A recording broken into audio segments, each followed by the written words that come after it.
ہے کہ جب حضور مسجد نبوی سے باہر نکلتے ہیں تو آگے حضرت عمر و ابو بکر رضی اللہ تعالی عنہما کھڑے ہیں، چہرے کے اوپر عجیب اداسی ہے۔ کہا عمر ابو بکر اس وقت کیوں کھڑے ہو؟ عرض کی حضور بھوک نے گھر میں ٹکنے نہیں دیا، ہم نے چاہا حضور کا چہرہ دیکھ لیں تو کچھ پیاس بجھ جائے، کچھ بھوک مٹ جائے۔ حضور نے فرمایا میرا حال بھی یہی ہے، جس چیز نے تجھے گھروں سے نکالا ہے وہی چیز مجھے گھر سے نکال لائی ہے۔ چلتے ہوئے حضرت ابو ایوب انصاری کے گھر کے قریب سے گزرے،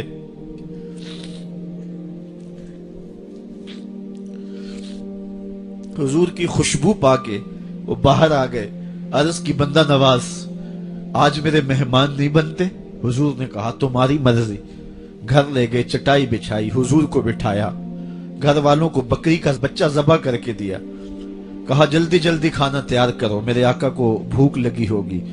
یہ کہہ کے واپس آئے، حضور کے پاس بیٹھے، نظر چہرے پہ پڑی تو گھبرا گئے۔ نکاحت کے آثار اتنے واضح تھے کہ سمجھ آ رہی تھی کتنے دنوں سے حضور نے کچھ نہیں کھایا۔ اٹھ کے باغ میں چلے گئے، کھجوروں کا خوشہ توڑا، حضور کے سامنے رکھا، کہا بندہ نواز جب تک کھانا تیار نہیں ہوتا یہ کھجوریں تناول فرمائیں۔ تھوڑی دیر کے بعد کھانا دسترخوان پہ لگ گیا، حضور سے عرض کی گئی حضور آئے کھانا تناول کر لیں۔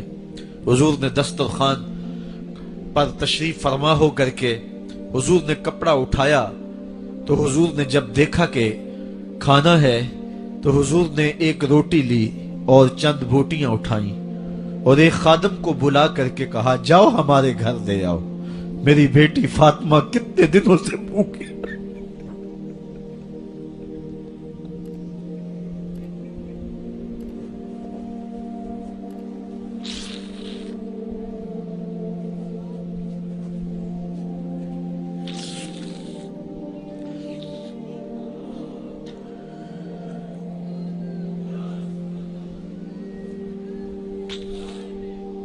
کہا جاؤ ہمارے گھر دے آؤ، میری فاطمہ کتنے دنوں سے بھوکی بیٹھی ہوئی ہے۔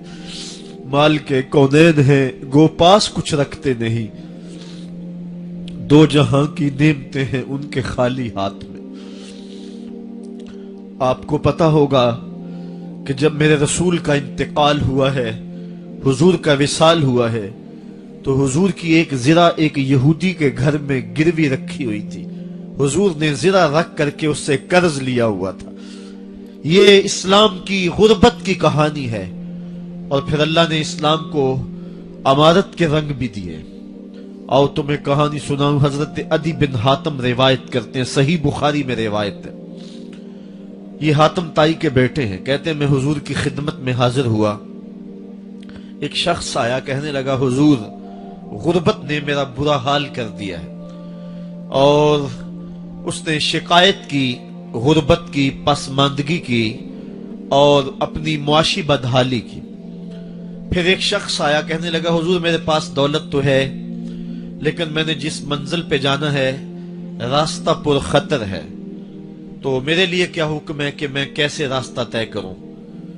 تو یہ دو لوگوں نے یہ باتیں کی تو حضرت عدی کہتے ہیں کہ حضور نے روئے سخن میری جانب موڑا اور میری جانب مخاطب ہو کے کہا عدی تو نے ہیرا دیکھا ہے؟ عدی کہتے ہیں میں نے عرض کی حضور دیکھا نہیں، سنا ہے، ہیرا یہ شہر ہے عراق کا۔ تو حضور نے فرمایا عدی تو نے ہیرا دیکھا ہے؟ میں نے کہا نہیں حضور دیکھا نہیں، اس کا تذکرہ سنا ہے۔ فرمایا عدی اگر اللہ تجھے زندگی کی مہلت دے تو ہیرا سے ایک خاتون چلے گی، تو اپنی آنکھوں سے دیکھے گا اور مکے تک پہنچے گی اور اللہ کے گھر کعبہ کا طواف کرے گی، اور اس کو ہیرا سے لے کر کے مکے تک اللہ کے علاوہ کسی کا ڈر نہیں ہوگا۔ کہتے ہیں کہ میں نے دل میں کہا کہ پھر بنو طے کے ڈاکو مر گئے ہوں گے جنہوں نے عرب کے اوپر روب ڈال رکھا ہے، تو وہ تو پھر ختم ہو گئے ہوں گے۔ کہتے ہیں میں ابھی سوچ ہی رہا تھا کہ حضور نے مزید میری حیرت میں اضافہ کرتے ہوئے کہا عدی اگر تجھے اللہ نے زندگی کی مہلت دی تو تو دیکھے گا کہ کسرا کے خزانے تیری جھولی میں ہوں گے۔ تو اس دور کی سپر طاقت تھی۔ میں نے کہا حضور کسرا بن ہرمز